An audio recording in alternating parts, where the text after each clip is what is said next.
Welcome back to the visual design element. For this part, we're going to use robots. And so we have just done some speed modeling with some simple robot pieces. And the speed modeling included doing a very fast unwrap and just using a couple of the rust brushes in Photoshop and trying to identify some material IDs on the faces of the meshes.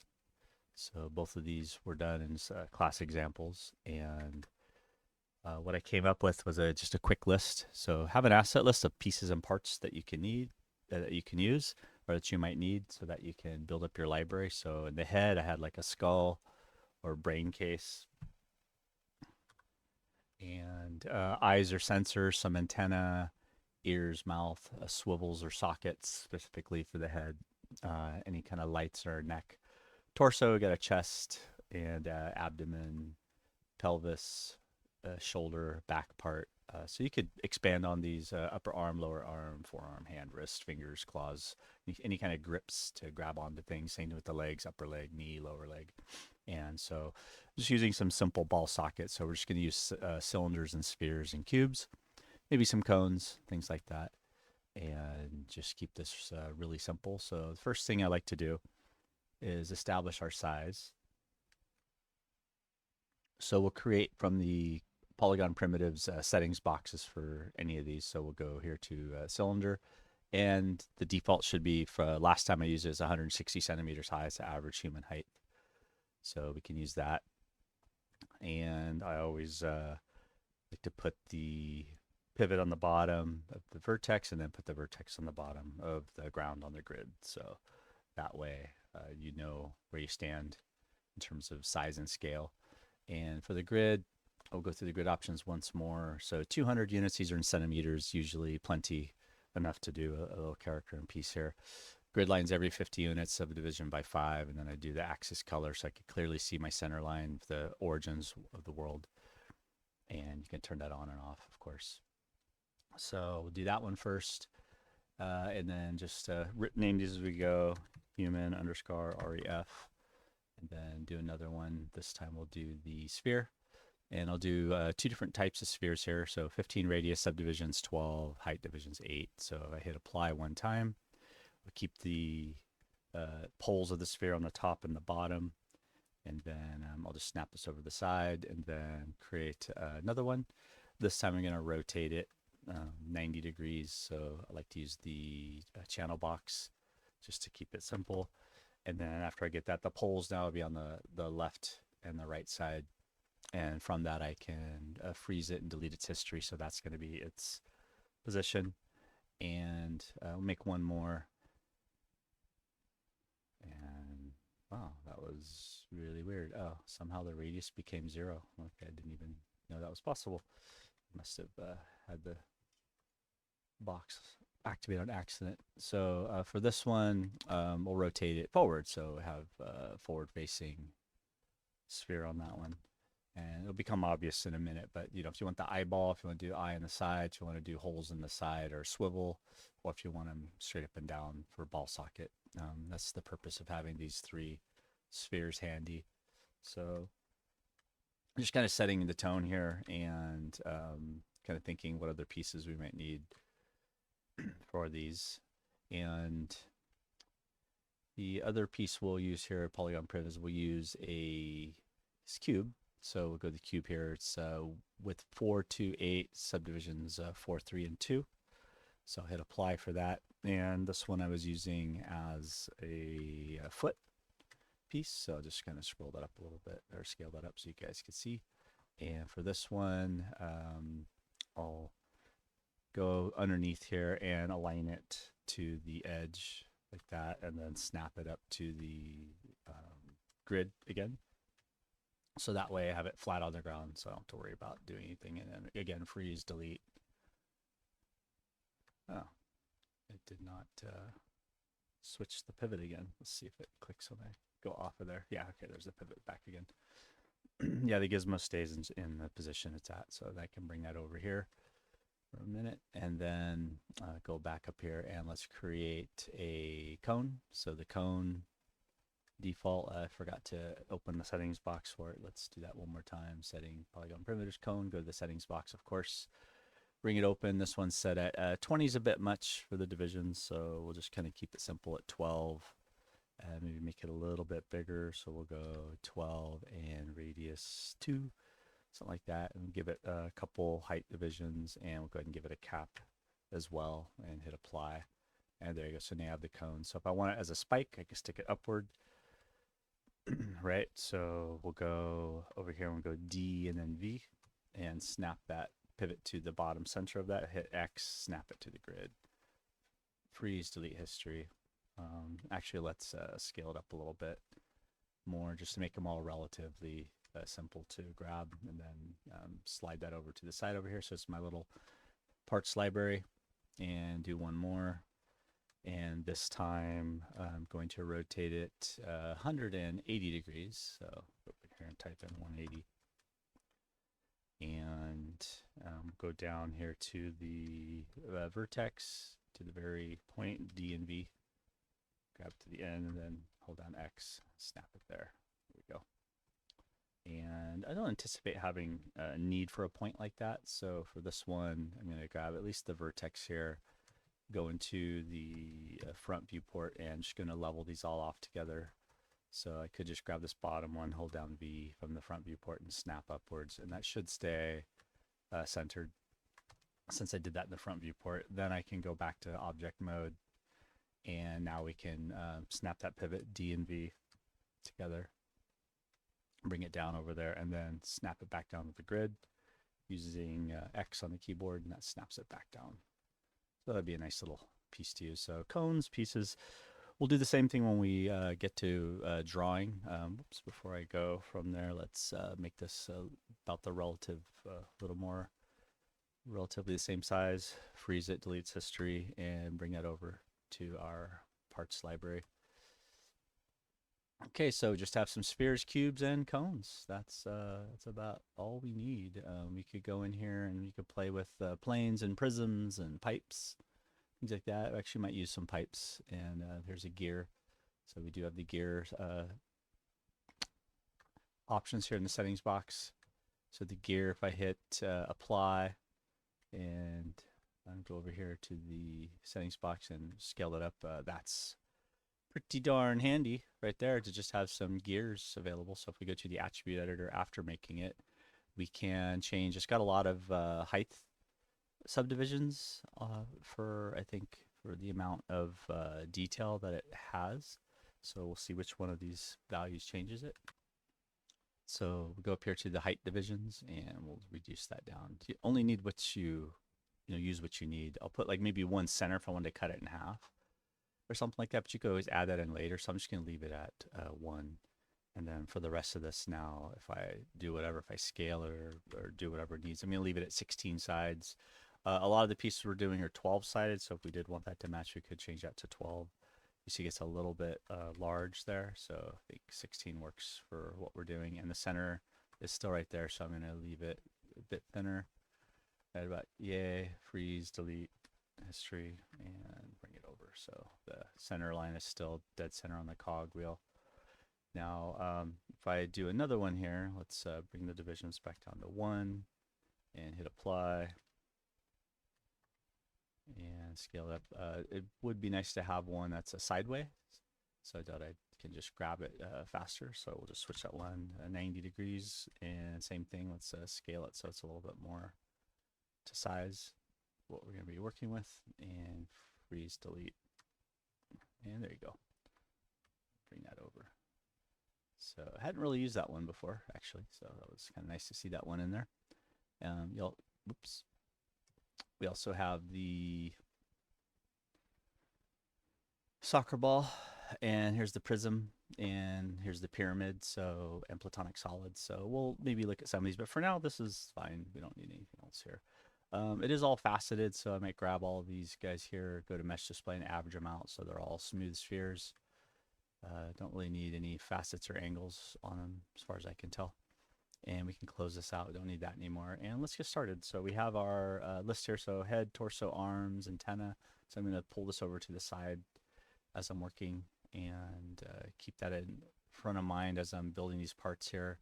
I want to, name them, get some core pieces and shapes that are of interest, and kind of stick with those core pieces and just make slight modifications. So we're trying to get a fast rhythm going here. So let's get rolling with this. It's going to be fun and quick process. Okay, much like with the spheres, having the three directions of the sphere, I'm going to do the same from the cog. So the first thing I thought was, let's put a cog in the chest, right? So I'll duplicate that and bring it over to the center of the world like that, and we'll rotate it forward 90 degrees. There we go. And then we just delete.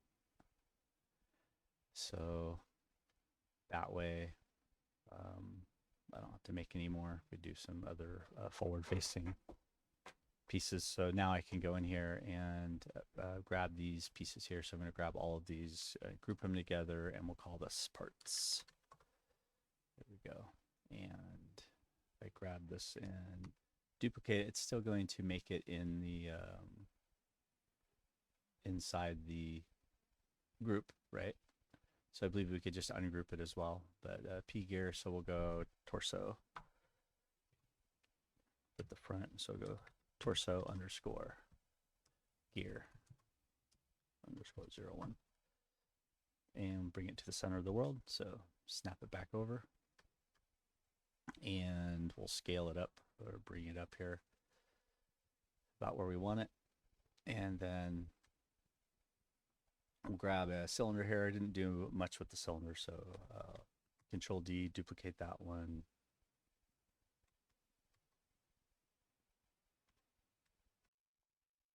I also group together the robots in the back and put them on their own layer, so I'll get rid of the custom robot models. And we did have the human reference over here, so that's on its own layer. So I can grab this model right here. See, that one is the one I duplicated, since it has human reference 1. Here's the human reference right here. So that one I can add to selected objects, and we can hide that one as well. And within the parts section, I might want to make another cylinder. So we'll go in here, and there's our 8, 5, and 2. And doesn't need to be as big anymore, so we can make this one just like 40 and say 8 and create. And it's outside of the parts group, so I'll put it back in the parts group. Or actually, let me duplicate it first, so we'll have that out to be used. And then grab this other one here and drag it over to the side, so it's usable right there. And put that inside the middle mouse, drag it, put it inside the parts group, and then F to frame up on it, and Control D, make another one. This one, I'll put the D and V, the bottom vertex, and then hold down X to snap it up to the grid, like so. And yeah, that's a pretty good little set of parts. So there's our human ref one. So let's get to it with this piece here. So let's scale it so it's a little more reasonable. And until you do major changes to it, you should still have access to the cylinder properties. This one in particular, I did not. But see if this one over here still has the P cylinder. There's the P cylinder settings. No, it looks like maybe it's gone. So I'm gonna take it over here. So if you wanted to change the rotations on it, this gear over here, the initial gear at least, I believe we did 16 sides, which is pretty good. So if we wanted a cylinder to match it, we would do another cylinder. So if I go up here and make another cylinder, and this time give it 16 sides, and I don't need as many height divisions this time, so I'll just go with 2 and hit apply, and see the dimensions are still the same. And then I can do freely rotate this around. I'll just leave that open for now. Make sure it's at 90 degrees. There we go. And grab this one. The plus and the minus keys make your gizmos bigger and smaller. You'll hit them on accident once in a while, or at least I do. And so I'm kind of constantly moving things around. There we go. So yeah, I have a center edge loop in there with the divisions that I think will work okay. And we'll bring this up to the middle of the cogwheel. Hit F on the keyboard and wireframe on solid, Alt 5, and let's make it bigger than the actual cog that's there. And then I'm going to move it back a little bit like that. And then if we grab the cogwheel and hold down V, I can snap it so that it's centered up there. And that might be kind of a fun little design to have in the center there. And for the torso, let's move that pivot to that front vertex here, and so I can push back from it. So D and V, grab the front, and so while the pivot is temporarily there, I can expand and scale it back from that position. So give the torso a little bit more thickness. I can grab them both now and scale them together. There we go. That should work all right. Go back to the torso and go to the edge, double click, Control Shift, double click, grab both of them. And let's turn on our key binding menu, shall we? Okay, so now we should have our key bindings going on. So there's Alt and then Shift, spacebar. Yeah, okay, so that's a little bit easier for y'all to read. So I don't have to call out my keys constantly while I'm working. Kind of a good idea. Go back to the modeling toolkit and let's use the bevel tool. So I'll go to bevel and we'll just kind of pick a value that works well. You don't want too many sharp edges even on hard surface stuff. A lot of the machined parts have bevels in them, and so that should work pretty well. And then I can go back to faces, grab the faces that I want from the front here, and then maybe get rid of the faces from the back. So I'm just working with these ones. Maybe get rid of, actually let's just get the center ones here, the center pie. And you can see I have it in the front. You can always go to X-ray mode. I want these to fill out a little bit better. Yeah, and I'm just trying to think of how I want the cog to inset inside of the front of the chest. So what I'm doing is just think about pushing and pulling. So just basic extrusion buttons. And I always switch over to the move tool, so extrude before I do. So that way the cog has a little bit of space to maneuver in there. And then if I want to grab the centerpiece here, I can scale that in enough so that it reaches right there. So I just got to be careful. I did the front and the back. And after I get that where I want it, let me get rid of this back one. Let's do the front and extrude that out and switch over to the move tool. And then I can pull this out. So there's like a little pin there for the cogwheel to rotate on if we wanted to do that. So that should be interesting enough. We can start building off of this core torso cylinder. So we have our parts here still. So we have the neck, the abdomen, the pelvis, the shoulder, and the back. So let's just start grabbing some other pieces from over here. And I think we're pretty okay with the cylinder as we have it. The 16-sided one's still pretty interesting. So I'm going to hit apply one more time and bring that, hold down X, snap to the grid, bring that over like so. And that way I can close that out and start using other pieces as needed. For the shoulder pivot, let's start grabbing some of these other pieces here as well as for the neck. So I think at the base of the chest, maybe some cylinders will work, or some spheres could work. So I'm going to grab this piece over here and duplicate it, and we'll call this neck.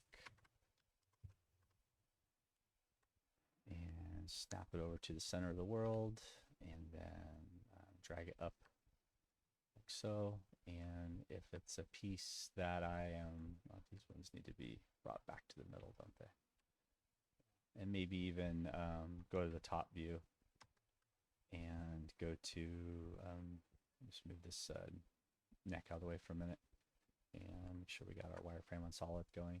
So these two here, if I go D and V and snap it more to the middle, make sure it's still centered, and it is, that's good.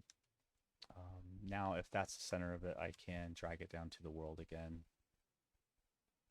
and freeze those up and then bring it upward, and now I know the torso is centered, and that'll make it more comfortable as I'm working with this.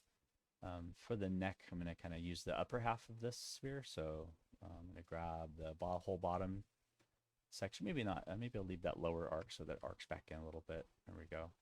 And now if I bring it over and snap it to the top of the torso and scale it in just on these two axes, that gives it, you know, a little bit. Do all three. Yeah. There we go. And it's still scaling from there. So this is kind of what I'm thinking of for the neck for the time being, at least. And grab all these vertices and push those down. We can grab all the whole row and just scale them to be uniform and flat, something like that. And if that piece is something that I like, I'll usually just mirror work on kind of one side at a time. We can duplicate that piece. I'm going to drag it out of the parts group. Same thing, any of the other pieces here. You know, just trying to name and organize a little bit as I go. Oh my gosh. Oh, I actually dragged it into the other group. It disappeared on me. There we go. Okay, grab the edge, double click. And if I want to indent a swivel inside of this ball area, I would need to have be a little bit wider surface area. There we go. And then select more than I need, then deselect what I don't need. I always make it like a 2 grab instead of clicking on face input. Then I can extrude it inward like that. And just a little bit goes a long way typically. Same thing we've been doing on the edges. I'll usually do bevel. And if the bevel is so tiny in the number, I'll usually have to manually enter in something like right there. So at human scale, 0.25 is usually, that's giving you just enough of a bevel that's going to hold up visually to the scrutiny of the lighting and the normal maps without adding a crazy amount of detail. And you can see it's bulging out slightly on the side there as well.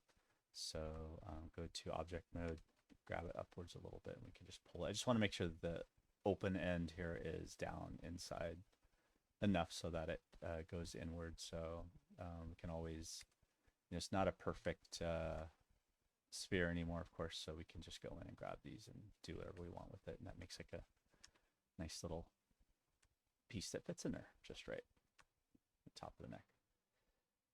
Now if you wanted to on the torso cylinder, we could grab these faces here, and oh, I have symmetry not turned on yet, so maybe for the torso part at least I'll leave symmetry on, make sure I deselect everything, turn X-ray on and off as often as you need to make sure you're getting the pieces you want. So I'm going to grab these pieces here, I'm going to extrude them a little bit, and since I have symmetry on, I have to turn it back off a lot, so scale in that way, scale in this way, and then bring up a bit like that. So kind of, I like scaling up off of a cylindrical piece off the radial sides. I think it's kind of a fun way to work here. And then I can scale these not quite flat, but just about, so that way it's kind of simulating having, you know, if it's going to have shoulders come out or whatnot, so that kind of is making a little bit more interesting shape. Turn the X-ray mode back off again, and there we can see it's now it's popping out a little bit more again, this piece here. So I'm just going to kind of run with it here a little bit. So grab this piece and let it overlap a little bit, and I think some overlapping shapes can work pretty well for a lot of this stuff. So there's little torso and shoulders is starting to emerge here. I'm going to go back over here to the shoulder and turn symmetry back on again, and it should grab both sides, and then extrude again, switch to the move tool, grab it, scale them down so they're flat to each other, and scale them down so they're a little bit smaller than the space that they came from, and then extrude again, scale, maybe maybe do a little bit of the bevel ourselves this time, so we're controlling the beveling as we go just by using the extrude and the scale tool. I think it gives it a good socketed look.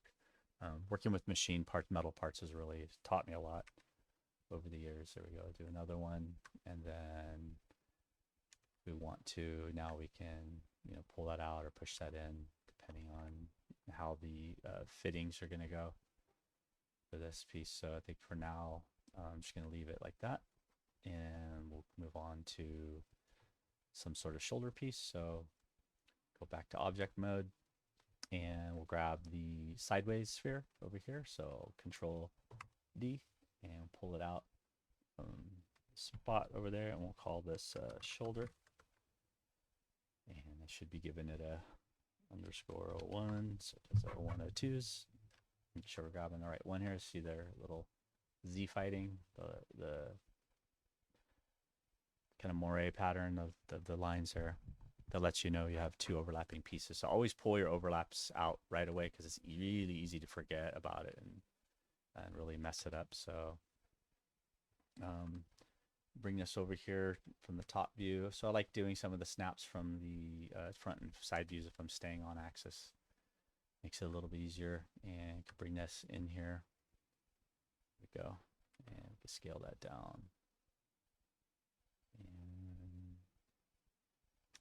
bring it in. So I've been doing armature puppets, like real world armatures. And so I've tending to like ball socket stuff. So I'm just going to kind of roll with the ball socket type of shapes for right now. There's some things we could do to make this interesting. I have it left it on symmetry, so we'll just run with that. Right now we'll extrude that and then switch over to the scale tool. Isn't that going to let me? Okay, it won't let me. So we'll just scale it on this axis only, bring it in a little bit. I think that gives it a really interesting look. And if you make a piece that you like a lot, go ahead and duplicate it and set it over the side so that you can use it again. So if I get that piece there, I'm going to turn off symmetry now and grab this end right here and just delete that so this part can go into the socket there. If I want to have this piece be sealed up, I can just go to the edge up there, double click it, and you can go to mesh fill hole. That should fill the hole. And then what I'll usually do here is just isolate it, is just finish off the shape as all quads. Just I'm using all divisible by 2 numbers, which really lends itself to more functional usable parts, especially if you're smoothing things. So that way I always hit the space bar when I mean to hit the Alt button, so you'll see me do that on occasion. So this makes it a little bit more usable. If I do that now, and it does, it is looking like a fun usable piece that I'm gonna get some play out of. So I'll go ahead and extrude it one more time, scale it in, and maybe push it out. So again, I'm beveling with control of the bevel. A little bit, enough to don't have to use the bevel tool constantly. Go up here, now we could average these out. I should keep a hard edge on there. And with a really super sharp edge like this, we definitely don't want that. At least not for this particular piece, unless it was like a weapon, like a blade or shield, something like that. But now we can use the bevel. And again, if it's too jumpy for you, you could just go in here and punch in 0.125. And I think I'm just going to use that value for most of this, and go up here and double click that, If I hit G on the keyboard, it should redo the last command. And since I manually punched in 125, I'm surprised it, or did I say 12525? Yeah, looks like it.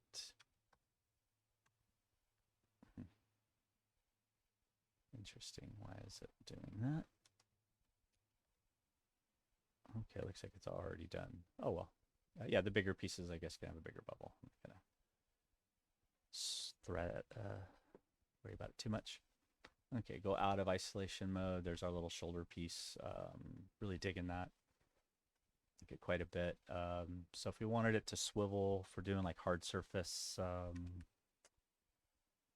rigging, we're doing like full, instead of the soft bendable piece, we want solid ones. I can go over here to my parts library, grab this cog, duplicate it, bring it outside, and over to where I need it. Whoa, where did it go? That's so strange. I guess Is it on a channel there that I don't know about?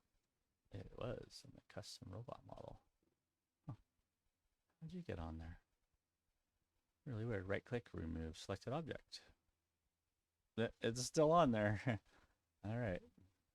Yeah, I click the object, right click, remove selected object, and it's still on there. That is freaking annoying. So it's over, it's grouped. Okay, so I didn't realize, oh, I dragged it into the robots group again. All right, we'll just grab this robots group and put it way up top. So I stopped doing that. So I'm dragging out of my parts group down below to an empty area. And yeah, it's happened a couple times now. So if you try to grab, if you're making the same mistake, and try and rectify that as fast as you can. So we'll go back to 4 viewport mode so I can see a bit easier, and we can snap it to the grid and from each of the views, and then bring it over and then zoom in with F and then go back over here. So a little cog at the shoulder I think might work. So make it a little bit thinner and then scale it down on the whole side here, and we could just leave it kind of floating like that for now. I guess I could embed it in here a little bit more. And if people under close scrutiny, if you have pieces floating, certainly, you know, that can be annoying, but for the most part, people aren't going to notice. It's up to you. There we go. So that's working so far. I have a cogwheel thing kind of moving around. We have a neck, we have a torso, we have a chest area right here. We don't have a pelvis yet, so we need a pelvis and an abdomen. So I'm going to go back up here to the parts library, create polygon primitive. There was I thought there was like an accordion shape. Don't see the accordion shape. Darn. Okay. Oh well, let's grab this cog, duplicate it, pull it out, and zoom in here. Let's see if we have access to its pieces yet. No, we do not. All right, so we'll go in here to edge mode, and we'll grab the next parallel one, double click, and that'll get all the edge rings all the way across. And we'll go to the modeling toolkit, and let's see if we connect and right click, or I'm sorry, middle mouse, drag left to right to add to it. There we go. And hit enter. And now what we can do is go to face mode, double click the one next to it, control shift, add, then next one, double click. And dang, I wish I had one more edge loop in there. That would have been good. Didn't, that went a little fast. I didn't count good enough. So if I extrude this,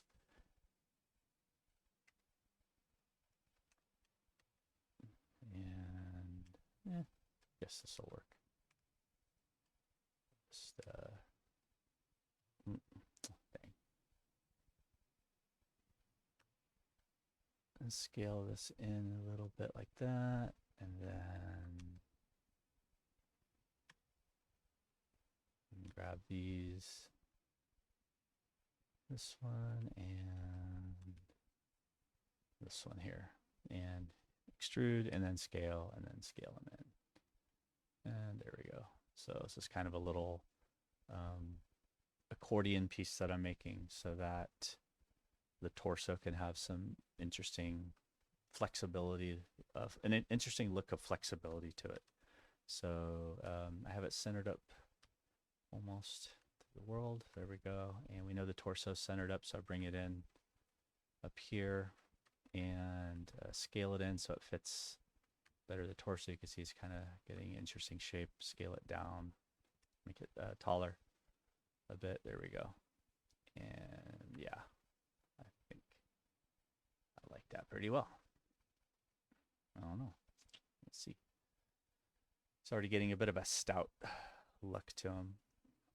So let's see what pieces we can put on here next. The arm and the elbow and whatnot. Probably going to go a little fast here, makes this a little bit simpler just so we could get it done. So go up here and extrude and bring that out. and then flatten it out. So totally flatten at the end. So that's one. That'll be the shoulder and the upper arm together, and then I'll do the elbow and the forearm together. So then we grab this one, go to edge mode. I still have that sharp bevel on the edge there that I forgot to take off. So I'll grab all 4 of these sharp edges here. Go to the bevel tool. Again, it should stay in the last. Why is it not changing when I type in 2, 5? Okay. Okay, there we go. It did it that time. So let's hope that it stays this time. And there we go. So now I have the bevels done. This makes this piece immediately usable as I'm going off the side. And then this time, instead of a shoulder piece, we'll call this an elbow. There we go. And for the elbow swivel, I'm going to move it 90 degrees this way. So there we go. And then from the top view, 2 perspectives going on. It's from the hot box that I can't stand. Top view, there we go. And we'll snap it to the grid. That looks good. Snap it into the arm. So it's going to pipe shove the upper arm into the elbow section. Looks like that worked pretty well. Look at it from the front view and bring it down so that they line up just about perfect. Scale so that the pipe shove goes in through the tops, that first rotational area. Then I can grab the rest of these pieces here, and then we can scale them down towards each other so it's not quite so bulky. So it's looking similar to the piece over here, but not the same, certainly. And then at the end of the arm here, I'm going to go to the face mode and just grab these last 4 faces, and same stuff we're we're just extruding. So extrude some more. There we go. And pull it out just a little bit, scale it in just a little bit. There we go. And picking some faces off of a dial or a spherical piece like this. It's kind of a cross between a cylinder and a sphere. Picking 4 quads and scaling off, and then extruding and scaling them is actually really fun. I've done it quite a few times, and it makes for some pretty interesting parts. So then I'll extrude again, pull. Oops, you gotta be careful with your extrusions. You do pull those faces out. If you forget and leave the pieces in there, it causes havoc in your model. I'm gonna do another one, and then we can extrude one more time. And there's my forearm. So the forearm shape now is a little bit different shape than the upper arm, right? So this is a little more rotational this way. This dial's gonna go up and down the other way. If I wanted to accentuate that, I could grab these 2 edges here and scale them up a little bit like that, and then if we can add some interest here and here, we can extrude those parts in. See, and this I'm going to use the extrusion tool. I'm going to scale them in just so see they get off, they get wonky. So that's one of the main reasons I don't use them. And then if I scale them inward, I have to also push upward for it. So yeah, it's getting really weird on me with the normals. So let's not do that right now. I think if I pull these other edge out, this one and this one, there we go. Hit F on the keyboard to realign. Then I can kind of push that up a little bit more right there. That gives me some better space to do that. So now maybe, I guess what I'm trying to do is make it look more like it has a place to swivel. So I'm going to grab these 2 sets of edge loops here and then bring these in instead. There we go. That's what I want. Now if I grab these and extrude and scale them inward, I think that would work okay. Yeah, get rid of that one, maybe scale that by itself and go down the next one. And I'm not too worried right now if they're symmetrical. No big deal. I do want to get rid of the sharp edge that I left right here. So grab these two edges here. And again, go to the bevel. It still didn't remember. Alas, it only does 3 digits in the field. There we go. That should be fine. So a very interesting piece there. I'll probably use the same piece for the knee if I want to. And maybe have some extra pieces filling in the side over here for the body. Not sure yet. Come back over to the torso. And you can just bounce around. I bounce around a lot as I'm looking at the models. As I'm seeing more detail emerge in one area, I might go to another area and add a little bit more detail that I think would make sense for how the model is evolving.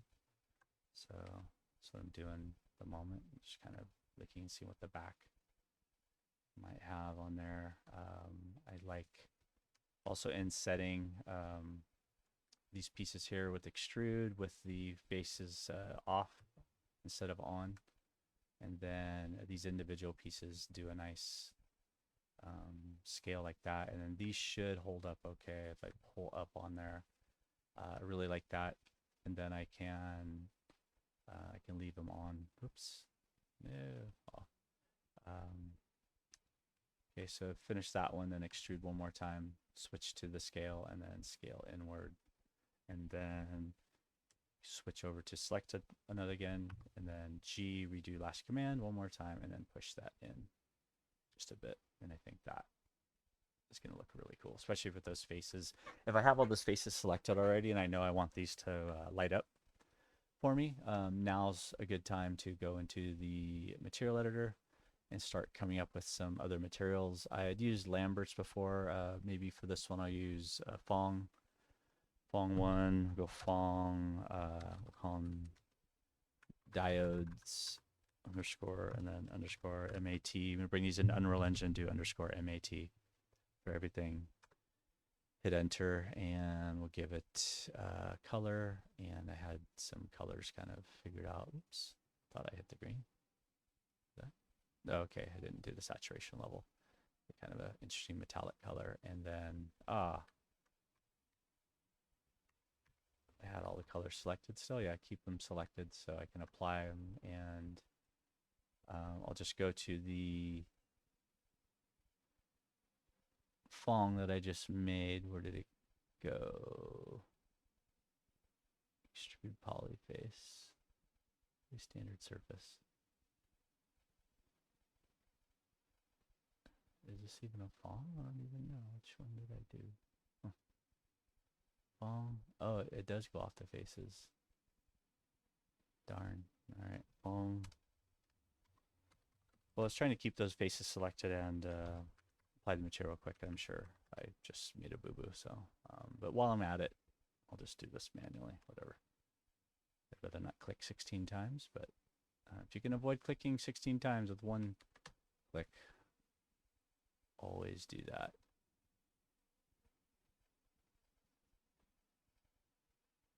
And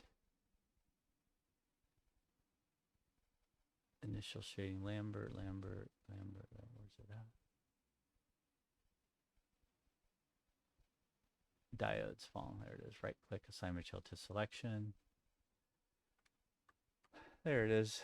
And within the Phong now I can go in here and yeah. What the hell just happened?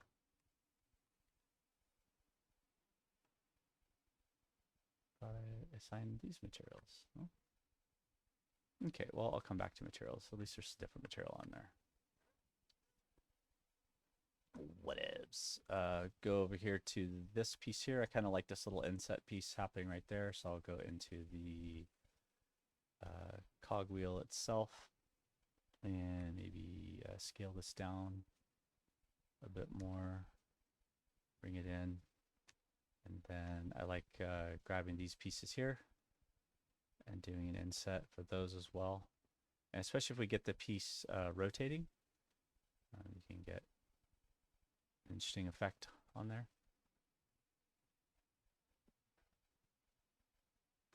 Okay, so I just have just those pieces. Double check in X-ray mode just to be sure. All right, and we'll go again to the extrude tool, make sure the pieces are on this time, and then switch to the scale on just the 2 axes. Should all be all local. There we go. And then do back to select, extrude again, push again all local. Grab those guys in like that, and go back to the selection key into the material editor.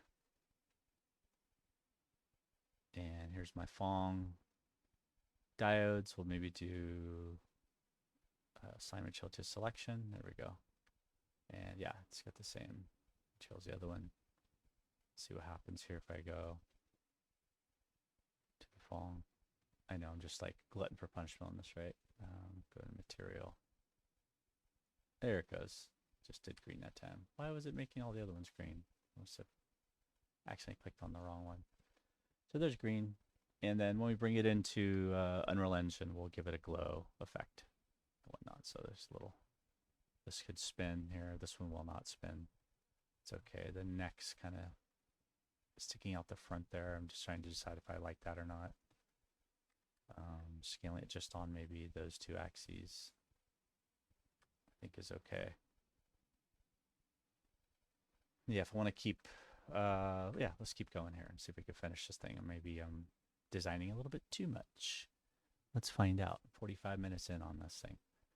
All right, so close that. And we can finish off the legs, the hips, and the hands. So we need a pelvic region.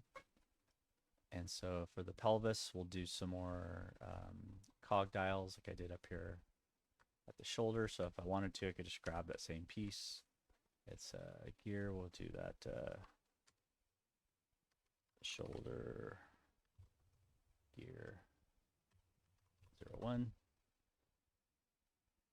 Okay, and then duplicate it and bring it down, and we'll call this one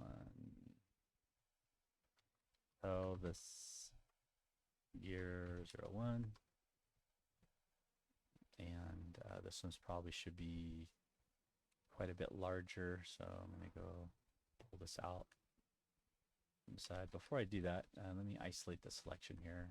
I'm going to make a bit of an easier grab space, so to speak, the inside, so it can attach to the pelvic region a little bit easier. So I'm just going to go straight extrusion on this one, pull it out a bit, and then maybe scale in just a bit. On the other side over here, do something similar. So I'll extrude it and pull it way out, and then scale just the edge. I think I scaled the whole thing, which makes the whole taper, so I got to be careful with that. So if I want to taper just the outer part, do something like that, should work a lot better. And then usually can get rid of these, control backspace to get rid of any interior, whoops, in edge loop. So just double click, get that whole edge loop all the way around, control backspace. So don't be too wasteful on the geometry, depending on what you're doing, of course. Okay, if I like this as like a little half cog piece, like it quite a bit. So I'll just duplicate that, bring it over, and we'll call this gear rivet 1. And then duplicate that and go into the edge mode here, double click parallel edges to do the edge ring, do a connect tool. It's going to remember the last command for that tool. Middle mouse drag all the way over so it just does a single time. There we go. And then for the rest of this, I can go into vertex mode, grab all of the half sides of the vertices and scale them flat like that. And so before I do that, let's get rid of this center edge ring.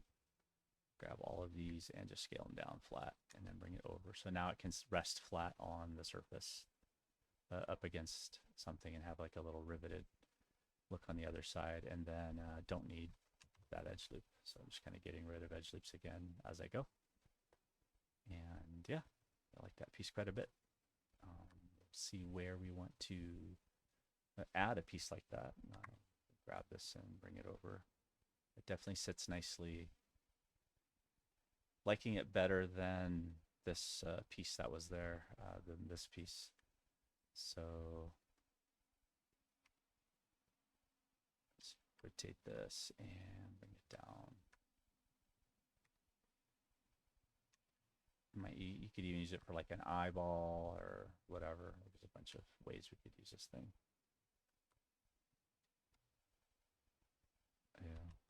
Yeah, there's a way to constrain it and all that. I don't want to get into too many advanced tools now. I just want to kind of leave these as we go. Or maybe something back here for the shoulder blade. Looks like it could go in between these two pieces here. That might be pretty interesting. Make sure that I keep the cog pieces so they look like they can move a little freer as needed. Oops. And I've left everything the 16-sided, so that way if we did want to do any machine ratios, we could. And then maybe scale it out a little bit more again. There we go. All right. Yeah.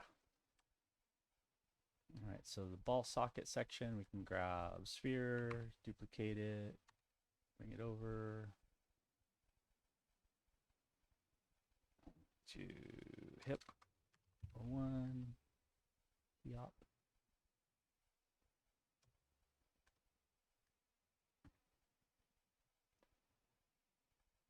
And bring it over to this socket right here. And scale it so that it looks like it'll fit nicely. And go to the top viewport here if we want and snap it underneath so we know it's aligned, at least from the front and back ratio. It actually looks really close. Looks like it's almost perfect, or about yay. Nice. And then we can scale that in. And yeah, pretty happy with that. Grab the ends here and maybe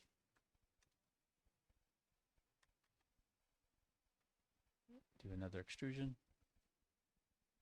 I haven't done any freeze or delete histories, but I probably should be, definitely at this point.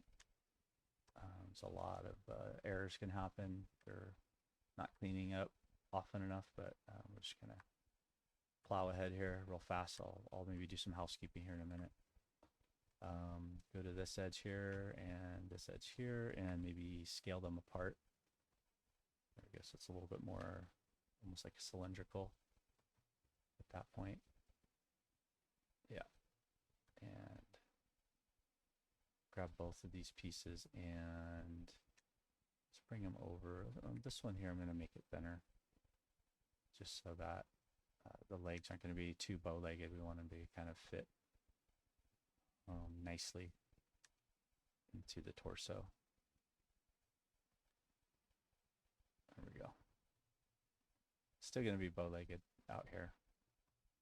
And for that, maybe you want to go in here and maybe you want to scale these guys in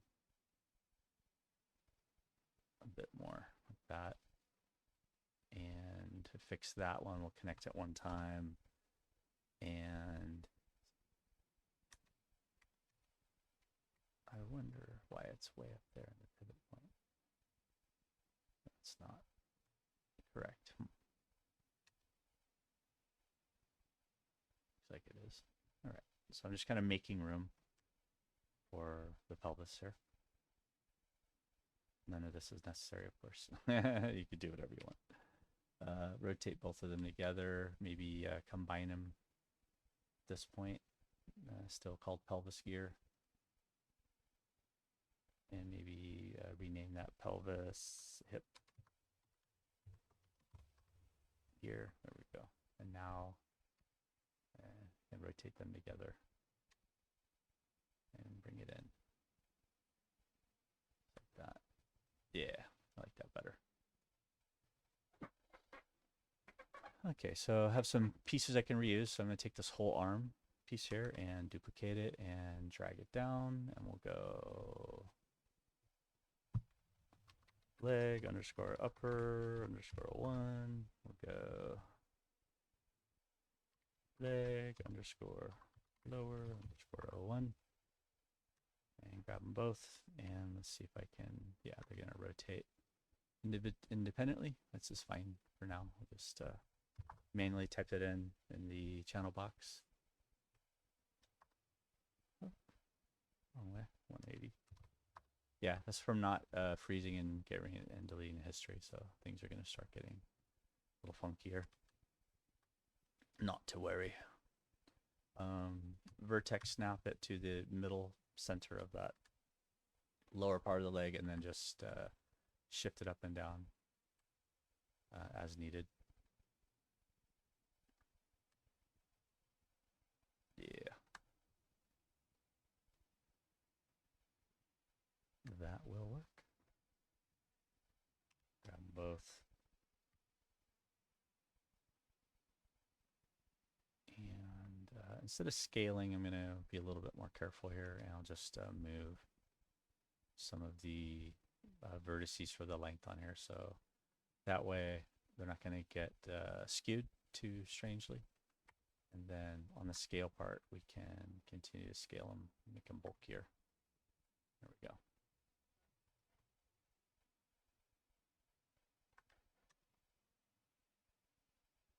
Let's see from the front view part how far down through the ground we're going. Pretty far. So it's getting a little large. Not to worry.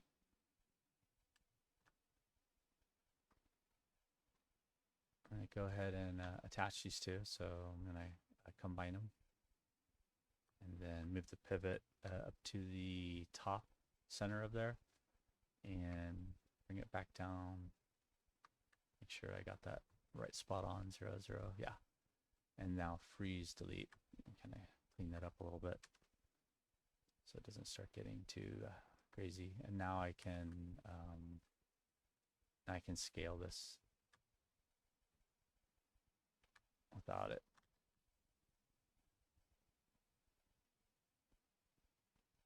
Goofing up too much. And yeah, that should work. See, it's getting a little squished right in there. Then yeah, it's okay. It doesn't need to be perfectly round. That's for sure. Although I didn't really like that. So shrink it back down a little bit more. And maybe that means this whole set of madness here is due to be shrunk down a little bit. So maybe maybe this part, for that matter, needs to be tamed a bit and shrunken down.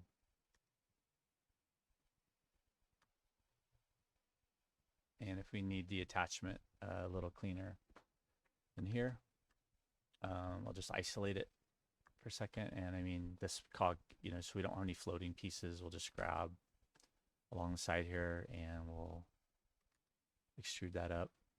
There we go. And then just grab this edge right here and scale it in. There we go. So now I have like a little, like the diagonals, the bevels tend to look nicer to me. So it's maybe a personal preference over time. But see, now it has something to push up in there, and maybe, maybe it's a little too high, but oops. And if we need to, we can always bring that back down again and see what that's looking like.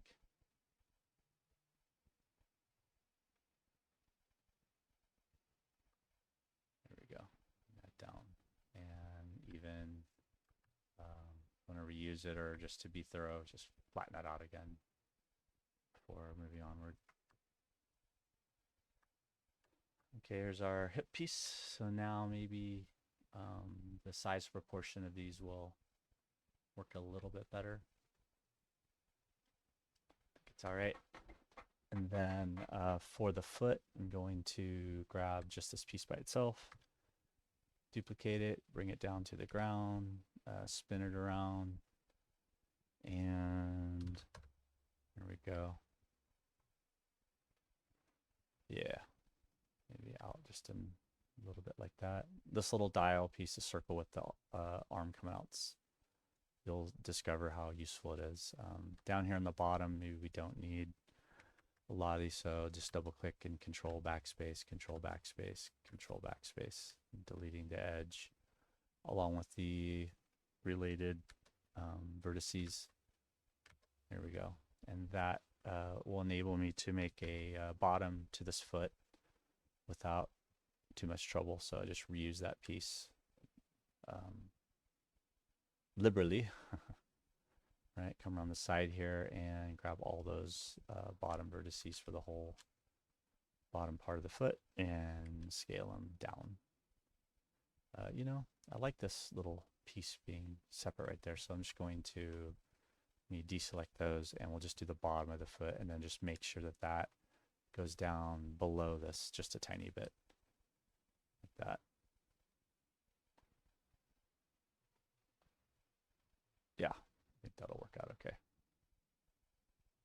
And that little dial piece would make it interesting for interesting toes. Maybe if you wanted to have some toes like that, we could. So grab this piece again, duplicate it, bring them back, and I'm just kit bashing like crazy at this point, right? So you'll see what I mean here.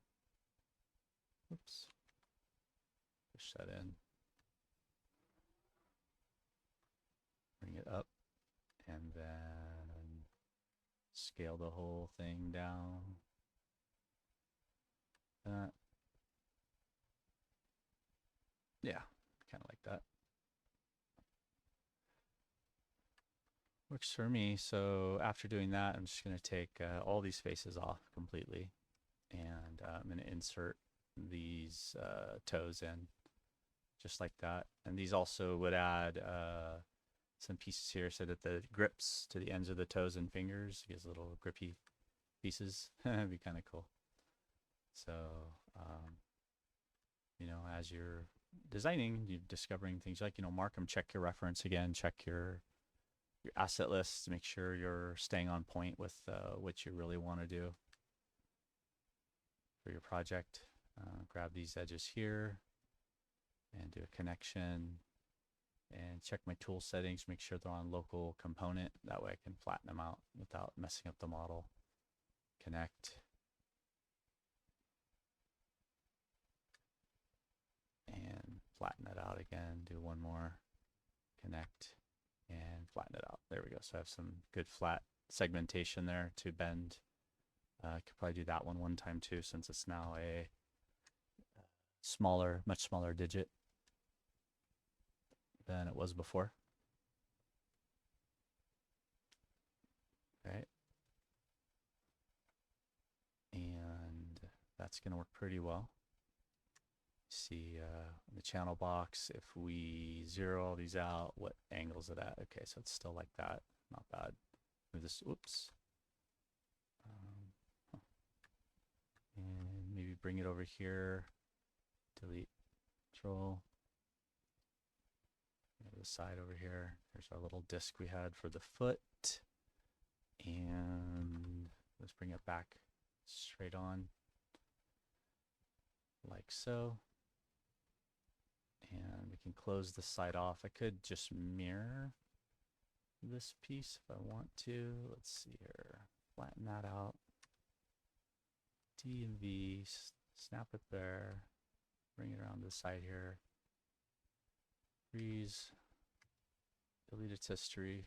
And let's make it symmetrical across the, I think it's going to be the Z axis. So we go to Mesh.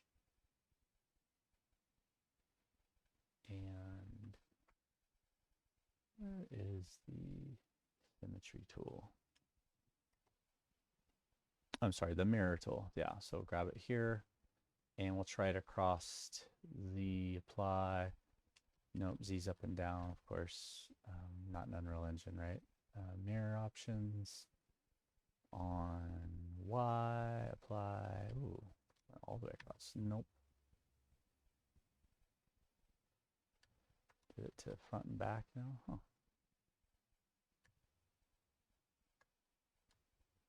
Oh, it pops a hole on the other side. Okay, so we do a minus, plus. There we go. That closed it up for us. Cool. That is the mirror tool. Close. Once we do that, it stays in effect, right? So same thing, freeze, delete, get rid of that junk. Don't want that in there. Here we go. So I can use this for the foot as well as for the palm of the hand. I think I'm going to do that. So keep the pivots centered to the object for the foot. That's okay for the, I'm sorry, for the hand palm, it's okay. So if I bring it up here to become a palm. But for the foot part, let's go D and B and bring it down to the bottom. There we go. And then we can align it. Ooh, where'd you come from? I don't even know where that came from. Going too fast. All right, there we go. So we can just get that loosely aligned with the lower part of the foot. And I hope that's just shadow. There's not some normals going on with that extrusion. That kind of worries me a little. So right in here in the foot, go in here to the edge. And let's make sure that this fits in comfortably where we want it to. That's looking okay. Close enough. Yeah. All right, and then we'll grab this little digit right here. We're going to turn that into the foot.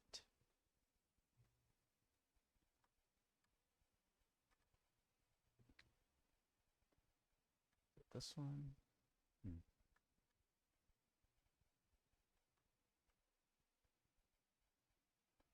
Okay, I guess it was that one.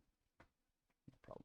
So duplicate it, bring it over on Z, 90 degrees, and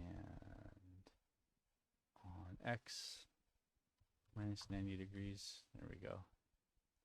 And move the pivot out here to the outer edge, snap it to the world, delete, freeze, delete, bring it over, and call this toe 1.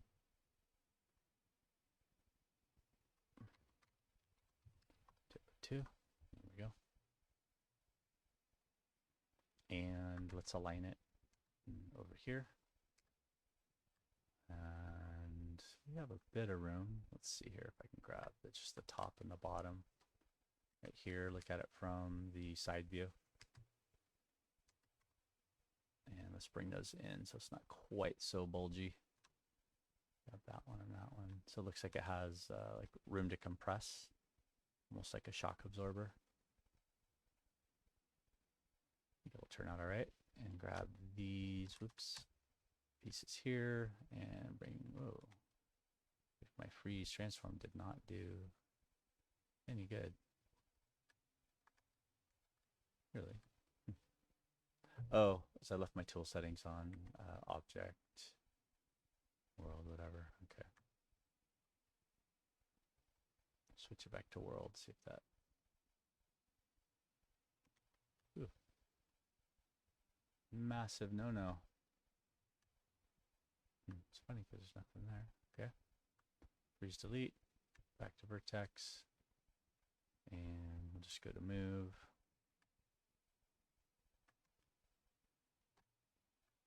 F, just give it a quick spin all the way around.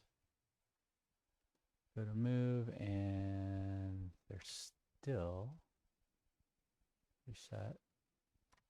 Why am I on the slide button? Didn't even know that was on. Slide edge got turned on. Okay, I hit a key on accident. Didn't know. Happens a lot in Maya. Gotta know all these keys, even the ones you don't use or never will use, right? It's pretty freaking annoying sometimes, but that's what makes it awesome at the same time. So, okay, that should work pretty well. So now I can grab this whole thing right here and kind of bring it back to, I guess you'd call it like the knuckle, the digit right here. Yeah, I think that's gonna work pretty well. And if we need to do another knuckle here. We can, so we can extrude that out and scale it out that way and in this way. I get pushed in. I'm not sure what I did. All right. Oh, grab the 4 sides and just bring them on down. Bring it out. There we go. That's what we wanted. This end here, let's go ahead and just flatten that out and give it that last extrusion. See if I can get it right this time. No, doesn't like it. So just switch over to the extrusion tool. I have this symmetry tool off, so I'm not sure what I was doing there.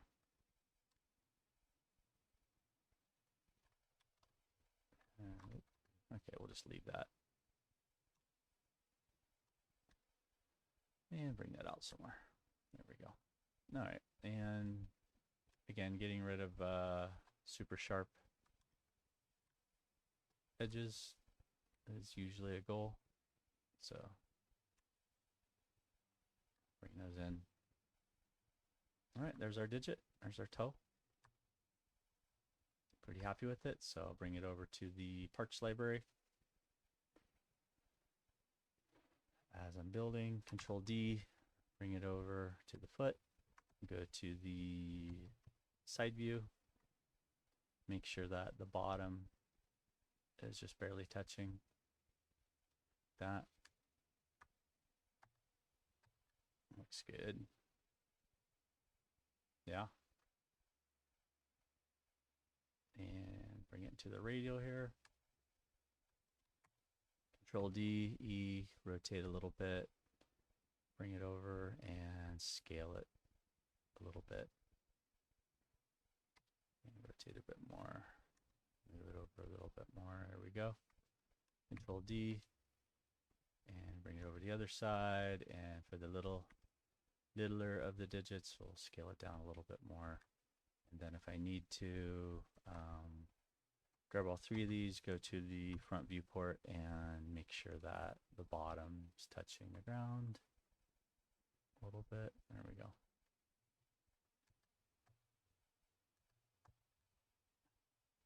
Okay. Not bad.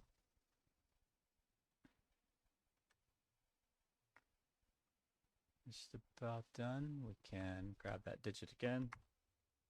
And what do I name it? Toe. Okay, we'll go finger. Oh, oops. And bring it up to the hand. And rotate it around. There we go.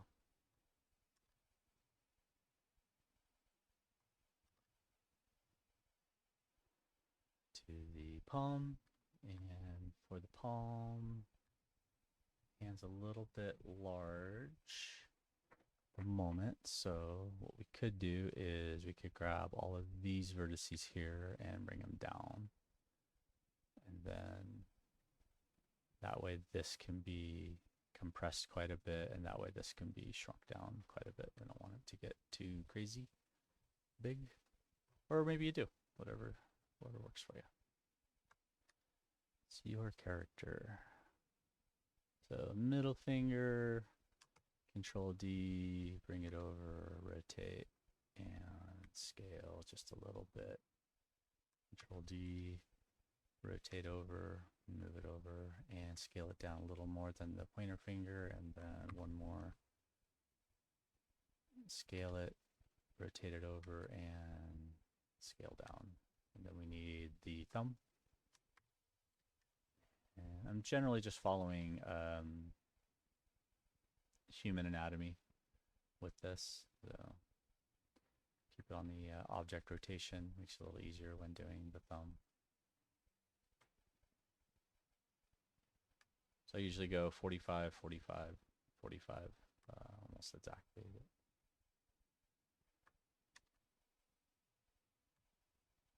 and it's on the lower half of the palm, usually up closer to the wrist for a person. Okay, and now we just need a head and to replicate some stuff. So let's do some housekeeping. So I'm going to grab all this arm and shoulder and going to combine and call this arm. Okay, and then move the pivot down the center. Whoops. There we go. Okay, freeze and then duplicate special. Let's I'm not sure what I did last. It always remembers your last setting, so -1 scale, copy. Okay, cool. Just making sure. There we go. So now the arms have been duplicated. We'll do the same thing here with the leg and the toes. So we'll combine and bring the pivot to center. Freeze, delete history, and apply. There we go. Yeah. So if you do a hard surface, let's see, we'll just, I don't want to grab all of it yet just because I might want to do some other stuff to it. So going to freeze it, get rid of its history, and then I'm going to group it, Control G, and we'll call this robot demo.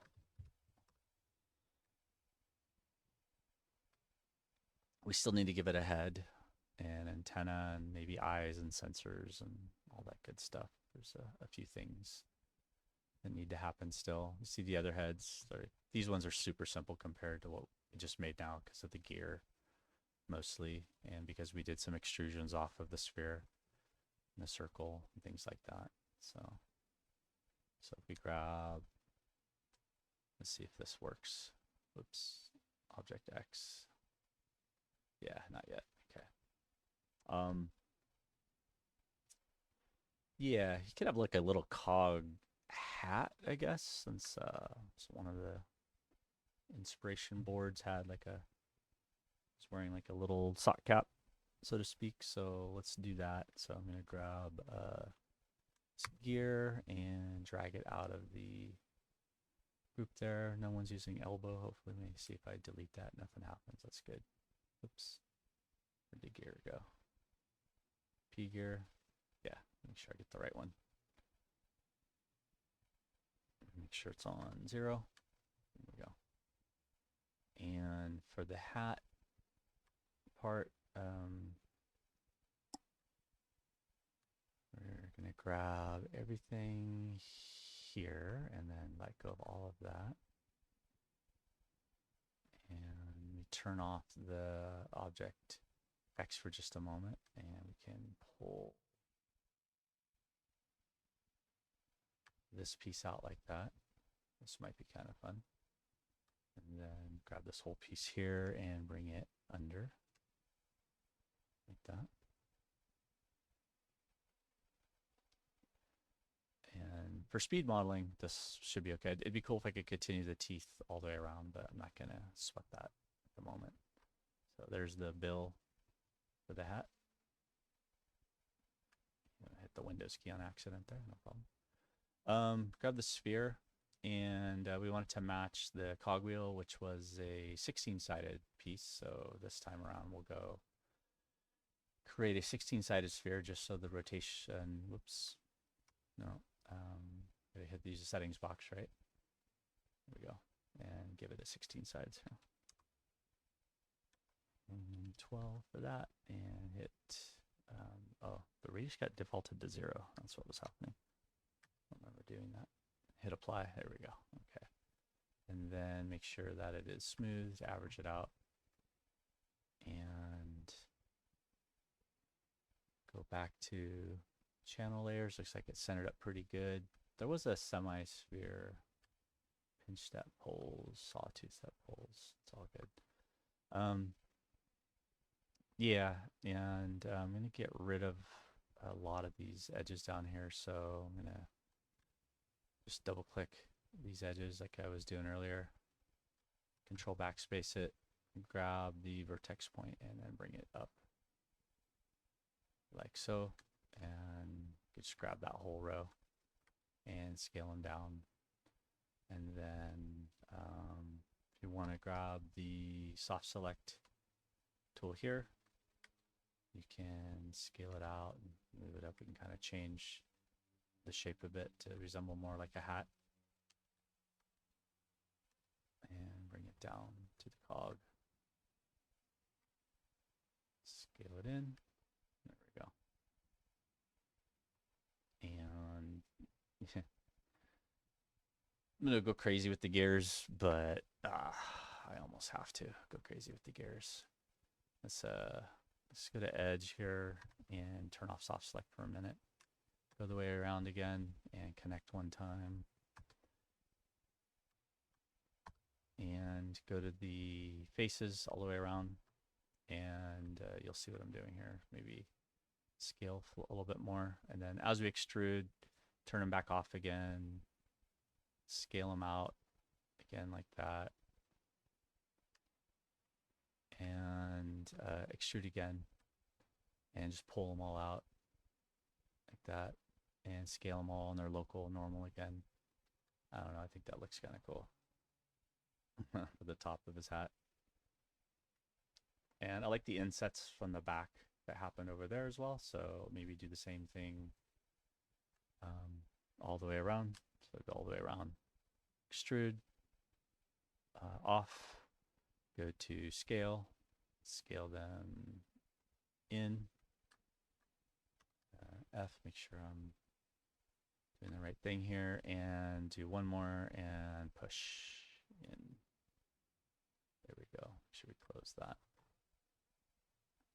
And we have the green for the material editor, so we can pull up the material editor again. We had it on Phong material, green, right click, and assign material to selection. There we go. Phong green. Pretty cool. He's got like a little hat. He's got fingers, toes. Haven't given him any kind of jetpack yet. He's a cogwheel kind of heart down at the torso. So if we were to rig him good, he'd really hold up well, I think.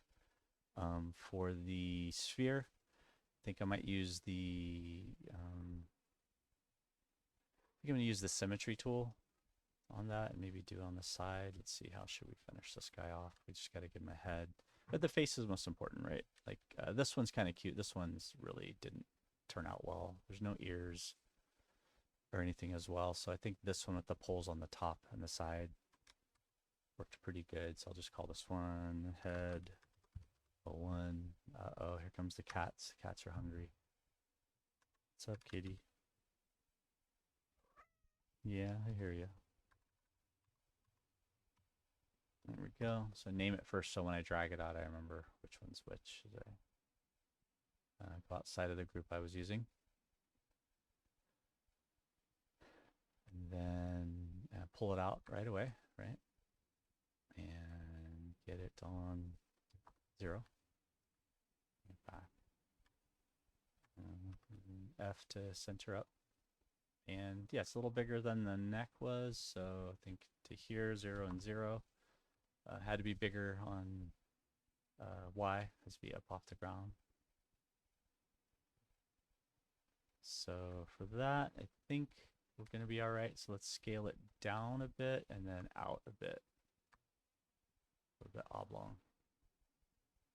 And maybe maybe we could use more sides for the head, but let's see, maybe grab these two.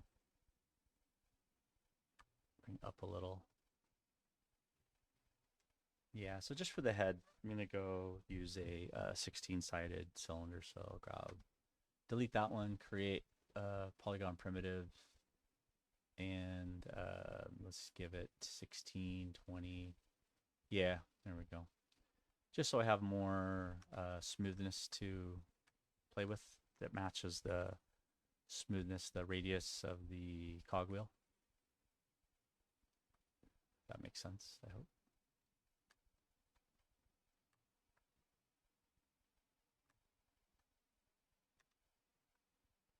Droids. Making droids is fun, isn't it? There we go. So I can kind of push in there, and then can always change how this works with soft select. So soft select and scale. We can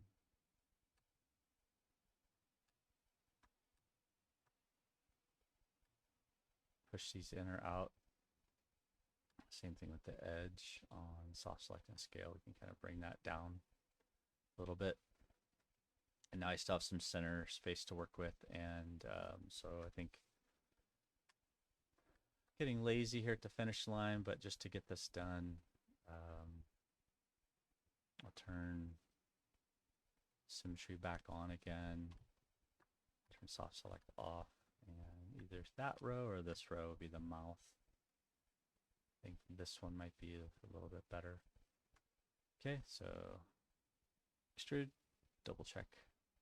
Extrude is not gonna mess with us too badly. Just push that in for the mouth.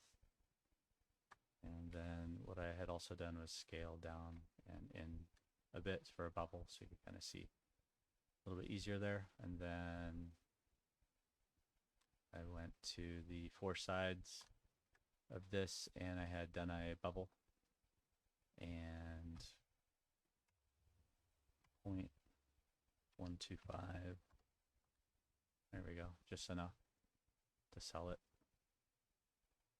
And then we could grab an eyeball. So we've done the eyeball with this piece up here, or with the cylinder, whichever one works. If we have a simple cylinder over here, and try and find it.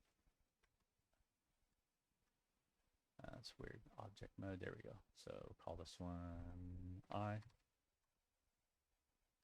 and duplicate it, bring it over, and bring it forward. There we go. 90. And for this one, we can get rid of the center edge loop, I think.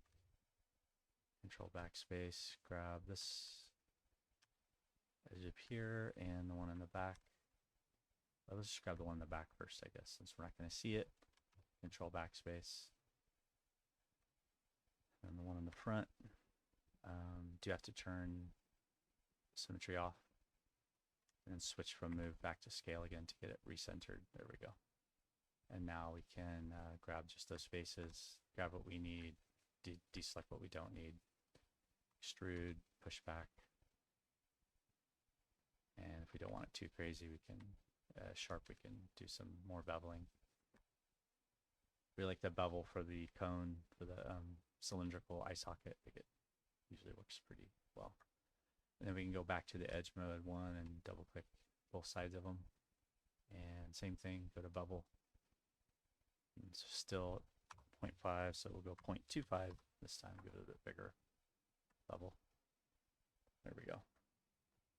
That should work pretty good. Grab all the vertices on the back and move them up to the center. Make sure it doesn't push through the inner part of the eye. And if you're going to see the edge at all, we'll bevel it also. And I'll leave the 0.5 this time. That's fine. And D and B, bring it over and center it up on the ground.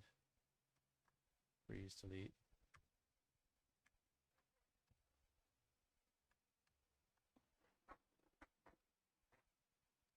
And we can look at it from here. If I hold down, let's bring it over here first, I guess.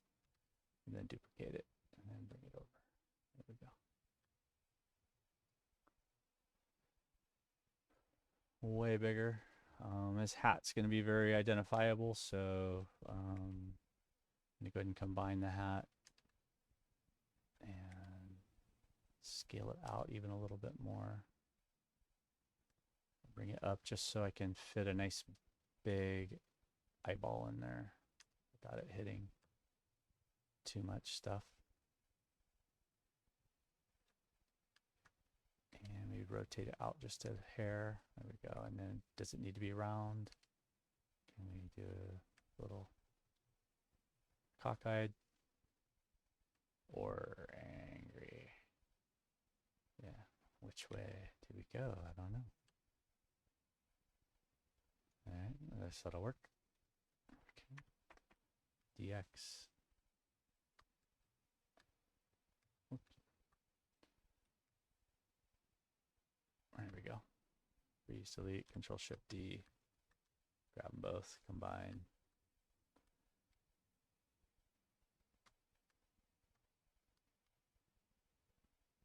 There we go.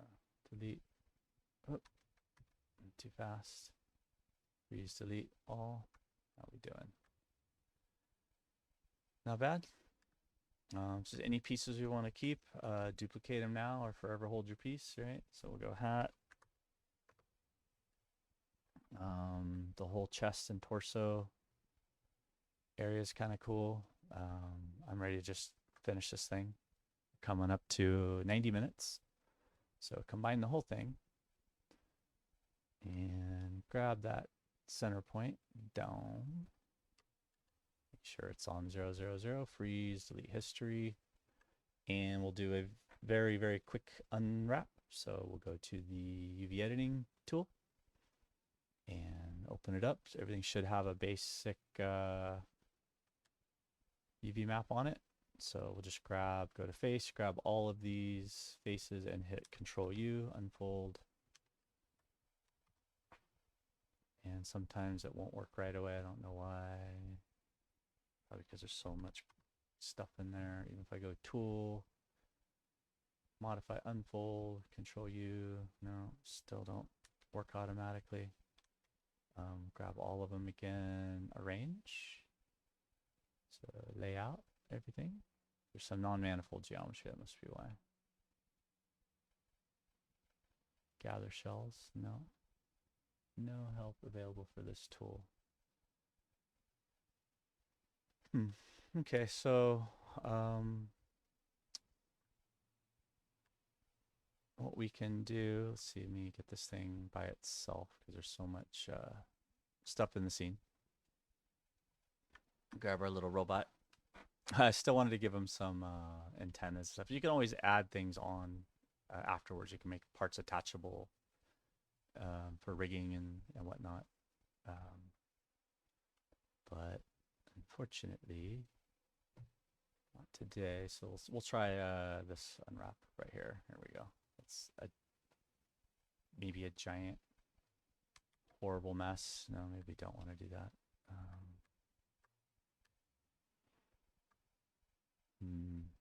Maybe just the arm. Maybe just these ones. Unfold. No, nothing. Won't do it, huh? All right, there's a little. Eesh. Oh, that's messy.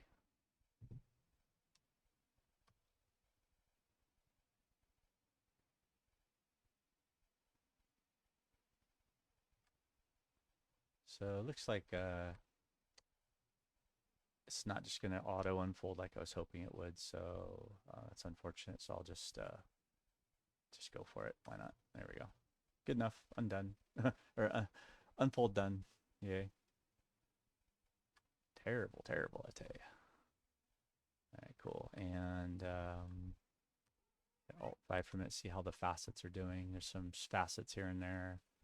There's some nice roundedness on the other parts. And I believe he is good to go. Could grab, if we want to have different material IDs, we could grab some different pieces here and there. But let's give it a shot real quick in Mixamo and see how it does. So I'm going to go to object mode one more time and freeze delete history, and let's export him, and we'll call this Robo A01 and export selection as an FBX. Okay, make sure embed media is turned on. We turned off lights, camera, animations all turned off because we just want the geometry and the texture map. embed media on there. And just make sure you double check where your stuff's going. Mine's just defaulting to scenes. And let's check it out over in Mixamo.